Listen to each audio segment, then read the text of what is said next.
नमस्कार, आप देख रहे हैं जन टीवी और मैं आपके साथ आकांक्षा पारिक। खबरों की शुरुआत से पहले एक नजर हेडलाइंस पर। उत्तराखंड सीएम धामी का हरियाणा दौरा, रोहतक में की विशाल जनसभा, बीजेपी सरकार की गिनाई उपलब्धियां।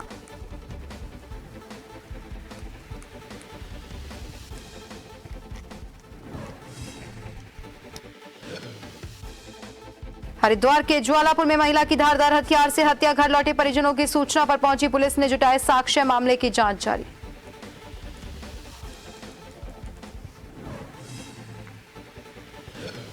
काशीपुर की कुंडा थाना पुलिस की कार्रवाई, 70 लाख रुपए से ज्यादा की खैर की लकड़ियां बरामद, 3 आरोपी मौके से फरार।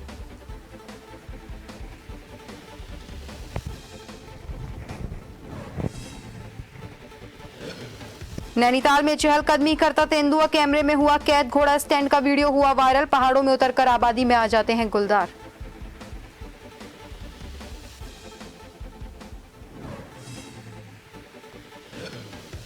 और उत्तराखंड में 4 धाम यात्रा जारी, तीर्थयात्रियों की संख्या ने पिछले साल की तुलना में बनाया रिकॉर्ड, सतपाल महाराज और अमृता रावत ने किए बाबा केदारनाथ के दर्शन।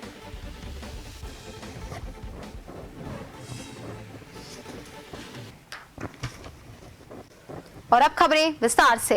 लोकसभा चुनावों को लेकर उत्तराखंड सीएम पुष्कर सिंह धामी ने आज हरियाणा के रोहतक में जनसभा की है। इस दौरान उन्होंने भाजपा प्रत्याशी के समर्थन में प्रचार किया और संबोधित कर वोट देने की अपील की।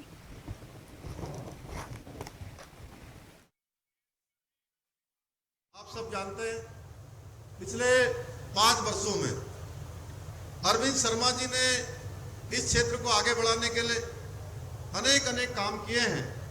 अभी डॉक्टर रीता शर्मा जी ने बताया, अन्य वक्ताओं ने यहाँ पर बताया, और बहुत सारे काम विभिन्न जगहों पर हाईवेज का निर्माण करवाना हो, CGHS वेलनेस सेंटर मंजूर करवाना हो, अंडरपास एवं ओवरब्रिज का निर्माण हो, या गांवों में सड़कों का निर्माण कार्य हो, इन्होंने हर तरह से रोहतक को बेहतर रोहतक बनाने के लिए कार्य किया है।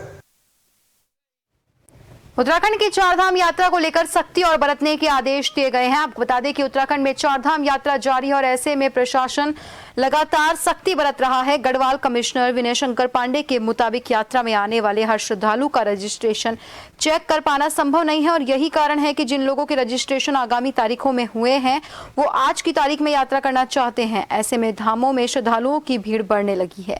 गढ़वाल कमिश्नर ने कहा कि अब ऐसा नहीं होगा, बल्कि अधिकारियों को भी दिशा निर्देश दिए हैं कि यात्रियों के रजिस्ट्रेशन चेक करें और जो जिस तारीख के रजिस्ट्रेशन है उन्हें ही इस तारीख में यात्रा करने दी जाए। 8 तारीख को जब रजिस्ट्रेशन शुरू हुआ तो 1 घंटे में ही 1000 भर गया। इसके बाद फिर वो 9 तारीख मतलब 11 का मिला, 12, इस तरह से करते हुए अब ये करीब 10 जून तक पहुंच गया है। हो ये रहा है कि जो 10 जून वाला भी जिसके पास रजिस्ट्रेशन है वो रजिस्ट्रेशन लेकर इसी तारीख में मूव कर गया है। इतना माइन्यूटली देख पाना, अगर मान लीजिए एक बस में, एक गाड़ी में 5 लोग जा रहे हैं, दूर से पर्ची दिखा दी, साहब मेरे पास यात्रा पर्ची है, तो उन गाड़ियों को रोक के देख पाना बहुत मुश्किल हो जाता है, क्योंकि पूरा रोड पैक हो जाता है पीछे। तो ये लगातार अपील की जा रही है कि इस चीज को हमारे जो श्रद्धालु आ रहे हैं, क्योंकि हमारे लिए बहुत ही आदरणीय है, श्रद्धेय हैं, हम ये भी नहीं चाहते कि वो इतनी दूर आए हैं तो बिना दर्शन किए लौटें। निकाय चुनाव की सरगर्मियां तेज होते ही सभी नेताओं ने अपनी अपनी दावेदारी पेश कर दी है। आपको बता दें कि निकाय चुनावों को लेकर लोगों ने दावेदारी पेश करना शुरू कर दिया है। मीटिंग में सभी ने इस दौरान पुराने भाजपा नेता नरेश शर्मा ने अपने कार्यालय पर भाजपा के नेताओं के साथ मीटिंग की, जिसमें भाजपा के पूर्व जिला अध्यक्ष राजपाल सिंह भी शामिल हुए। उन्होंने कहा कि नरेश शर्मा बहुत पुराने बीजेपी नेता हैं और कई पदों पर अपना दायित्व निभा चुके हैं, साथ ही वो क्षेत्र में होने वाली समस्याओं से भी वाकिफ है, तो उनकी मेयर पद पर की गई दावेदारी का वो समर्थन करते हैं। नहीं मिल पाया, कोई ना कहीं कुछ त्रुटि रही होगी, उस त्रुटि को दूर करते इस बार फिर इन्होंने प्रयास कर रहे हैं कि मुझे भारतीय जनता पार्टी से टिकट मिले तो मैं नगर निगम के मेयर का चुनाव लड़ूं। तो हम सब लोग की उनके साथ, और भारतीय जनता पार्टी के लिए कार्य करता हूं और समाज में मेरी जो पहचान है वो भारतीय जनता पार्टी से है। और मैं भारतीय जनता पार्टी की अगर सीट जनरल रहती है तो मैं मेयर के लिए उम्मीदवार हूं और मैं भारतीय जनता पार्टी से मेरी यही वो है, मुझे विश्वास है कि मुझे उम्मीदवार बनाएंगे। अवैध खनन पर प्रतिबंध के सरकार भले ही लाख दावे कर ले, लेकिन धरातल पर वो कहीं भी नजर नहीं आता है। और ऐसा ही मामला जारी है जहां लक्सर तहसील क्षेत्र में कई जगहों पर खनन माफिया बेखौफ होकर अवैध खनन को अंजाम दे रहे हैं और हर रोज राजस्व विभाग को लाखों रुपए का चूना लगाया जा रहा है। ये तस्वीर देर रात रुड़की लक्सर मार्ग की है, जहां शाम ढलते ही अवैध खनन से लदे बेलगाम ओवरलोड वाहन सड़कों पर दौड़ने लगते हैं। ना तो इन्हें पुलिस का डर है और ना ही प्रशासन का, जिनकी सूचना पर देर रात तहसील प्रशासन की टीम ने कुआखेड़ा गांव के पास सोलानी नदी में छापेमारी करते हुए एक जेसीबी मशीन सहित एक मिट्टी से लदे डंपर को पकड़ लिया और तहसील ले आई। वहीं तहसीलदार गोपाल सिंह चौहान का कहना है कि कुआखेड़ा गांव के पास सोनाली नदी में अवैध खनन की सूचना मिली थी, जिस पर छापेमारी करके जेसीबी मशीन और एक डंपर को पकड़ा गया है।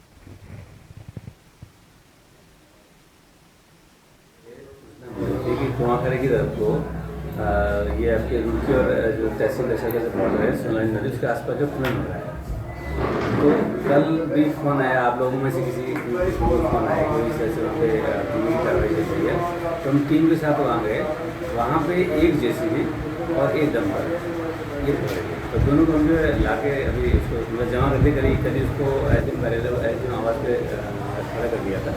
अभी तक तो आएंगे और किसकी है वो अपने आप आएंगे फिलहाल के लिए। भारतीय व्यापार मंडल के राष्ट्रीय उपाध्यक्ष वैभव जैन ने कोटद्वार में स्थानीय व्यापारियों के साथ मिलकर पत्रकार वार्ता की। बैठक कर व्यापार में आ रहे विभिन्न मुद्दों और सुरक्षा पर चर्चा कर पत्रकारों से प्रेस वार्ता की। वैभव जैन ने बताया कि हमारा संगठन प्रदेश स्तर पर लगातार व्यापारियों के हितों के लिए काम कर रहा है। जल्द ही प्रदेश कार्यकारिणी का गठन कर संगठन से जुड़े व्यापारियों के हितों की रक्षा की जाएगी। वहीं प्रदेश उपाध्यक्ष वैभव जैन को पत्रकारों द्वारा अवगत करवाया गया कि कैंसर पीड़ित मुकेश कुमार आर्थिक तंगी से जूझ रहे हैं, तो वैभव जैन ने तुरंत इलाज के लिए आर्थिक सहायता भी की। व्यापारियों की सुरक्षा ये बहुत बड़ा शब्द है। इसमें जो आपने पूछा कि ऑनलाइन जो समस्या आ रही है, ऑनलाइन बिक्री से व्यापारी की बिक्री घट रही है, तो उसमें हम सीधा तो कोई दखल नहीं कर सकते, क्योंकि ये भी सरकार की योजना है कि ऑनलाइन व्यापार बढ़ाया जाए। लेकिन व्यापार परेशानी है व्यापारी की हमारी, तो व्यापारी की अगर खरीद कम पैसों में होगी, हमने क्या करा है कुछ प्रदेश में जो प्रदेश के बड़े व्यापारी हैं उनसे उसे डायरेक्ट जुड़ा है, जिससे उसकी बिक्री की रेट कम रेट में माल मिला है। तो कोई भी ग्राहक आता है वो रेट ट्राई करता है, तो कम पैसे में माल मिलने पे उसकी बिक्री बढ़ी है, उसे लाभ मिला है। और अब आपको सीधा ले चलते हैं महाराष्ट्र के ढिंडोरी, जहां पर देश के प्रधानमंत्री नरेंद्र मोदी एक चुनावी जनसभा को संबोधित कर रहे हैं। छत्रपति शिवाजी महाराज की प्रेरणा से काम करने वाले लोग हैं।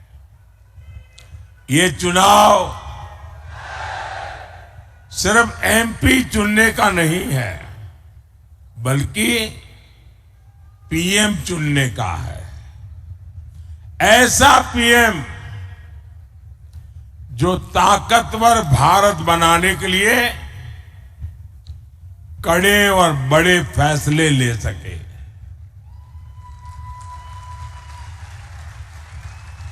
आप देखिए, कोरोना का इतना बड़ा संकट काल आया, भारत ने इसका डटकर मुकाबला किया, कोरोना को हराया। इसमें आरोग्य विभाग में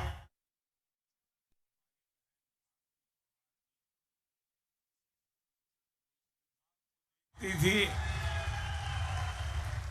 उनका शांत और सेवा भाव बहुत काम आया। आज कोरोना के विरुद्ध भारत की लड़ाई की प्रशंसा पूरी दुनिया कर रही है। भारती जी के प्रयासों से यहां नासिक जिले के गांवों में करीब 600 आयुष्मान आरोग्य मंदिर बने हैं। यहां दर्जनों जन औषधि केंद्र खुले हैं। इन केंद्रों पर 80% पीएम श्री योजना के तहत आयोजित कार्यशाला में शिक्षा अधिकारियों के अनुपस्थित होने पर डीजी शिक्षा बंशीधर तिवारी ने बड़ी कार्रवाई की। इसमें 5 सीईओ और 12 बीईओ के खिलाफ एक्शन की गई। डीजी शिक्षा बंशीधर तिवारी ने कहा कि पीएम श्री योजना में लगभग 230 स्कूलों का चयन हुआ है, जिन्हें आदर्श विद्यालय के रूप में स्थापित करने के लिए केंद्र सरकार ने फंड भी जारी किया है। उन्होंने कहा कि राष्ट्रीय शिक्षा नीति के अंतर्गत किस तरह से सामंजस्य बिठाया जाए, उसके लिए कार्यशाला आयोजित थी, जिसमें 17 अधिकारी अनुपस्थित रहे थे।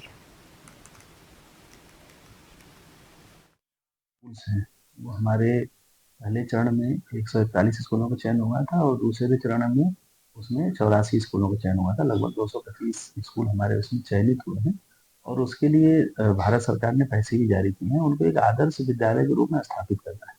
उनमें इंफ्रास्ट्रक्चर की जो गैप्स हैं, अगर कहीं मान लीजिए लाइब्रेरी बनानी है, लैब्स नहीं है, लैब बनानी है, उसमें अगर कंप्यूटर की लैब नहीं है तो उसको बनाना है, साइंस की लैब बनानी है, लाइब्रेरी बनानी है, खेल का जो मैदान बनाना है, पेयजल की है, छात्र और छात्राओं के लिए अलग अलग टॉयलेट्स बनाने हैं। इसके अलावा एकेडमिक्स का पार्ट है, जो पढ़ाई का है उसके लिए भी उसमें एनसीईआरटी के विशेषज्ञ आए थे नेपाल से।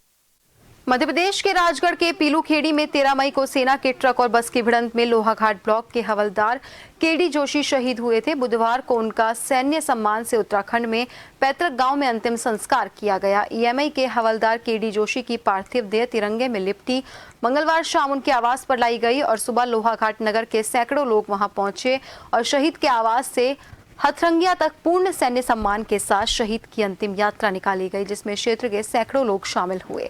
लोगों ने नम आंखों से जब तक सूरज चांद रहेगा, किशन तेरा नाम रहेगा के नारे लगाए और भारत माता के लाल हवलदार केडी जोशी को विदा किया।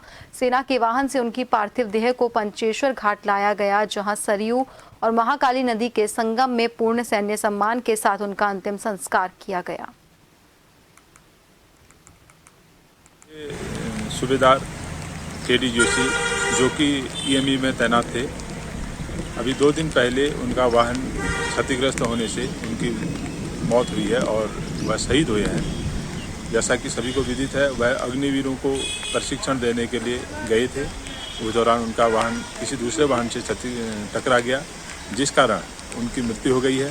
क्षेत्र में युवाओं में और क्षेत्र के सभी संभ्रांत लोगों में, सामाजिक लोगों में बहुत ही ज़्यादा शोक की संवेदना व्यक्त करी है लोगों ने। हम सब उस शोकाकुल परिवार के इस दुख को सहने की शक्ति प्रदान करने के लिए प्रार्थना करते हैं। क्षतिग्रस्त नहरों के चलते किसानों के खेतों तक पानी नहीं पहुंच रहा है और इससे किसानों के सामने सिंचाई करने की समस्या खड़ी हो रही है। वहीं मानसून में इन नहरों और नालों में जमा कूड़ा और गाद आम आदमी के लिए परेशानी खड़ी कर देते हैं। 3 पानी से गोरपड़ाव क्षेत्र को जाने वाले सिंचाई नहर और नालों में कूड़े कचरे के ढेर जमा है। इससे नहर और नाले बंद हैं और इसके चलते नहर से बहने वाला पानी सड़कों पर बहने लगता है। विभाग के अधिकारी इस समस्या को दूर करने में नाकाम साबित हो रहे हैं। तो वहीं सिंचाई विभाग के अधिकारियों की बैठक एसडीएम पारितोष वर्मा ने ली और अधिकारियों को निर्देश दिए हैं कि मानसून से पहले नहर और नालों की सफाई दुरुस्त की जाए। किया जा चुका है कि अपने जितने भी सिंचाई की नहरें हैं उनकी सफाई कर लें। साथ ही जो महत्वपूर्ण नाले हैं और जिससे आपदा कारित होती है तो उनको सफाई के भी निर्देश दिए गए। जहाँ पे बहुत ज़्यादा आवश्यक हैं उसमें सिंचाई विभाग द्वारा एस्टीमेट बनाए जा रहे हैं और जैसे एस्टीमेट प्राप्त होंगे तो उसमें आगे अग्रिम कार्रवाई की जाएगी। और खबरों में रुकेंगे एक छोटे से ब्रेक के लिए।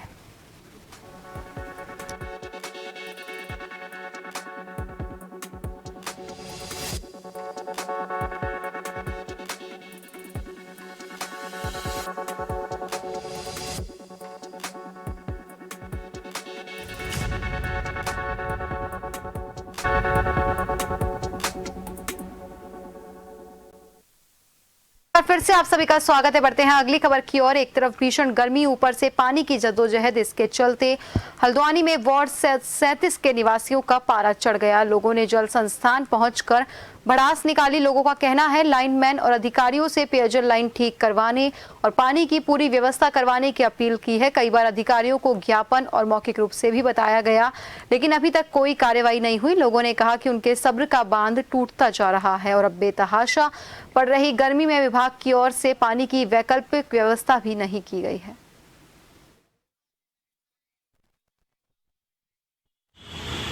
हमारे उत्तराखंड का हाल ऐसा है कि यहाँ बहुत अधिक अफसरशाही है। ये आम जनता की कोई सुनवाई नहीं करते हैं, इसलिए समस्त क्षेत्रवासियों को जो पेयजल का जो संकट है उससे जूझना पड़ रहा है। और हमारे वार्ड 37 मल्ला चौफुला में जल संस्थान के अधिकारियों को इतनी बार सूचित किया गया है कि यहाँ पर पानी का लीकेज है और पानी ओवरफ्लो होता है और अवैध कनेक्शन है। इसको लेकर हम लोग कई बार शिकायत भी कर चुके हैं, लेकिन अफसरशाही की वजह से हमारे क्षेत्रवासियों की समस्या का समाधान आज तक नहीं हो पाया है। जो यहाँ हम बार बार यहाँ पे शिकायतें करते हैं वो भी कोई सुनवाई नहीं हो रही है। बार बार यहाँ पे मतलब बोलते हैं कि पानी खोलो, उससे जो हमारे यहाँ का पानी जो खोलता है, जिनका नाम पंकज टमटा है, तो वो भी हमसे लड़ाई करने आ जाता है। पूरा शहर पानी से सूखा हुआ है, किसी भी नल में एक बूंद पानी नहीं है। मैं बताना चाहता हूँ कि नई बस्ती जो गोपाल मंदिर का ट्यूबवेल कल से ख़राब है और ये जो ट्यूबवेल है ये 3 महीने में दूसरी बार ख़राब हो चुका है। और मैंने इनसे पूर्व में भी ये कहा था कि भाई साहब आप जो मोटर है एक अच्छी लगा दीजिए जिससे कि वो लॉन्ग टाइम चल सके, लेकिन इनके ये वही पुरानी मोटर को रिपेयर करवा देते हैं और उसी को दोबारा फिट कर देते हैं। हम तो 2017 से पानी के लिए बहुत परेशान हैं और कंप्लेंटें काफ़ी कर चुके हैं। काफ़ी कंप्लेंट करने के बाद कुछ दिन समाधान मिलता है, फिर समाधान नहीं मिलता है। मैं ये देख रहा हूँ कि हल्द्वानी जैसे स्मार्ट सिटी में रहने के बाद हम लोगों का ये हाल है, तो पहाड़ में जो लोग दूर दराज इलाकों में रहते हैं उनके साथ क्या होता होगा।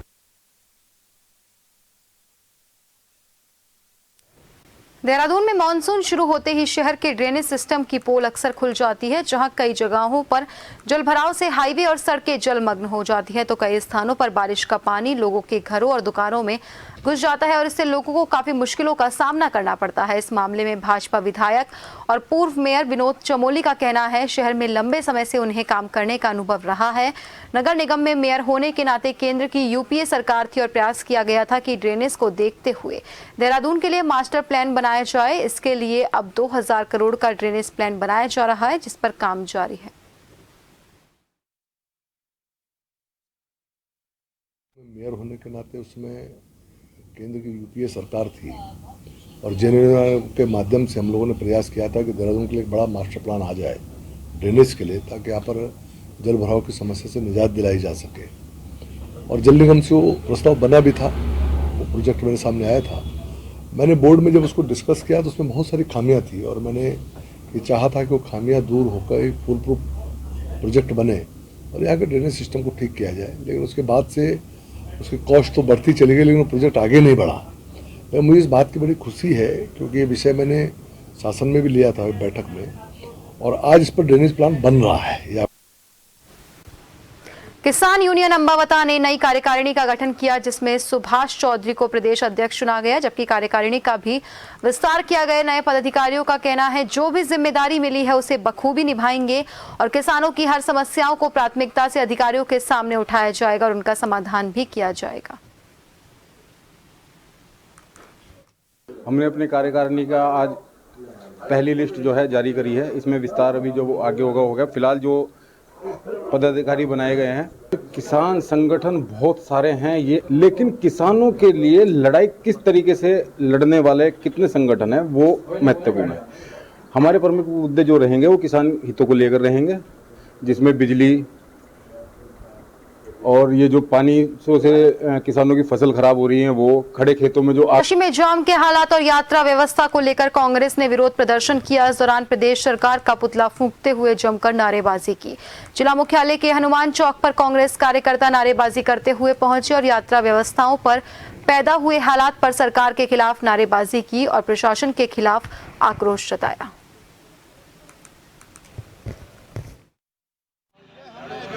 वर्तमान सरकार है, भाजपा की सरकार है, उसकी पूरी नाकामयाबी है। ये जो यात्रा जो हमारी पूरे उत्तराखंड की अर्थव्यवस्था की भीड़ है और जिस तरीके से ये लोग इस व्यवस्था को संभाल नहीं पा रहे हैं क्योंकि सरकार का ध्यान ही नहीं रहा इस पर। इसके दो कारण है। एक तो जो उत्तराखंड सरकार है जिन्होंने सारी व्यवस्थाएं करनी थी, पंजीकरण वगैरह जो जिस तरीके से उन्होंने किए और अनियंत्रित यात्रा को कर दिया।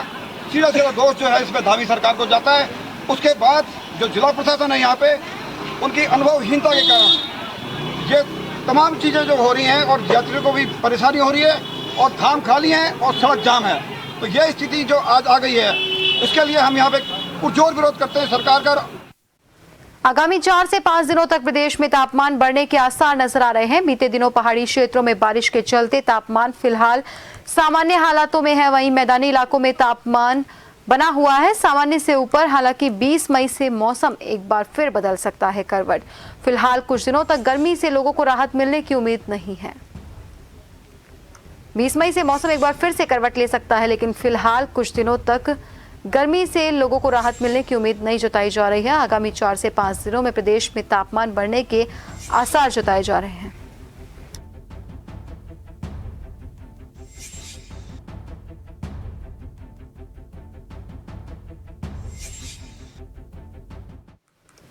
उत्तराखंड के सीएम पुष्कर सिंह धामी ने हरियाणा के रोहतक में प्रेस वार्ता की। उन्होंने कहा कि मोदी जी के नेतृत्व में देश तेजी से विकास कर रहा है। जो है स्वाति उनके साथ जिस प्रकार से मारपीट हुई है, क्योंकि सबको पता है केजरीवाल जी फिर से जेल जाएंगे और उनके ऊपर आरोप सिद्ध होते ही उनको सजा हो जाएगी, उनको मुख्यमंत्री की कुर्सी छोड़नी पड़ेगी। तो वहाँ कई दावेदार मुख्यमंत्री के पैदा हो गए हैं, इसलिए वहाँ पर इस प्रकार की बातें हो रही हैं। और ये जो गठबंधन बना है, ये गठबंधन कोई सरकार बनाने का गठबंधन नहीं है, क्योंकि पूरे देश के अंदर पूरब, पश्चिम, उत्तर, दक्षिण, कश्मीर से लेकर कन्याकुमारी, अटक से लेकर कटक तक आज लोग मोदी जी को प्रधानमंत्री बनाना चाहते हैं। उसके लिए लोग आगे बढ़ चढ़कर इस चुनाव को अपने हाथों में ले रहे हैं और इनको भी पता है कि हमारी सरकार नहीं बनने वाली है। आप देखिए कि कांग्रेस पार्टी के युवराज जिस प्रकार से अपनी परंपरागत सीट छोड़कर अमेठी, जो उनकी परंपरागत सीट होती थी, उस सीट पर उन्होंने पर्चा दाखिल करना, वहाँ से चुनाव लड़ना, वो हिम्मत नहीं कर पाए। ये इस बात का प्रमाण है कि उन्होंने हार मान ली है। देहरादून स्थित मीडिया सेंटर में गढ़वाल कमिश्नर विनय शंकर पांडे ने चारधाम यात्रा को लेकर पत्रकार वार्ता की और इस दौरान उन्होंने बताया कि अभी तक 26,73,519 श्रद्धालुओं ने रजिस्ट्रेशन करवाए हैं, जिनमें से 2,74,000 श्रद्धालु दर्शन भी कर चुके हैं। साथ ही हरिद्वार, ऋषिकेश में ऑफलाइन पंजीकरण की व्यवस्था भी की गई है। उन्होंने बताया कि इस बार यात्रा में पिछली बार की तुलना में करीब 2 गुना ज्यादा श्रद्धालु आ रहे हैं, जिसके चलते यात्रा में ज्यादा दबाव बढ़ा है।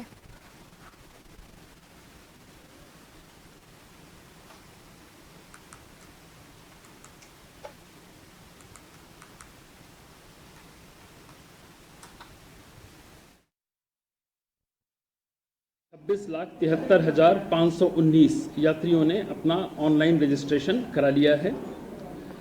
अगर हम धाम वाइज देखें तो यमुनोत्री में 4,21,366 यात्रियों का ऑनलाइन रजिस्ट्रेशन हुआ है। यमुनोत्री में 4,78,576, बद्रीनाथ जी में 9,07,007, केदारनाथ जी में 8,13,558 और हेमकुंड साहब में 59,312। 1,42,641 हमारे ऑफलाइन भी रजिस्ट्रेशन हो गए हैं। अगर हम दर्शन की बात करें तो यमुनोत्री धाम में अब तक 10 तारीख से लेकर आज की तारीख तक लगभग 59,158 यात्रियों ने अभी तक दर्शन का लाभ प्राप्त किया। और फिलहाल के लिए बुलेटिन में इतना ही। बने रहिए जन टीवी के साथ। नमस्कार।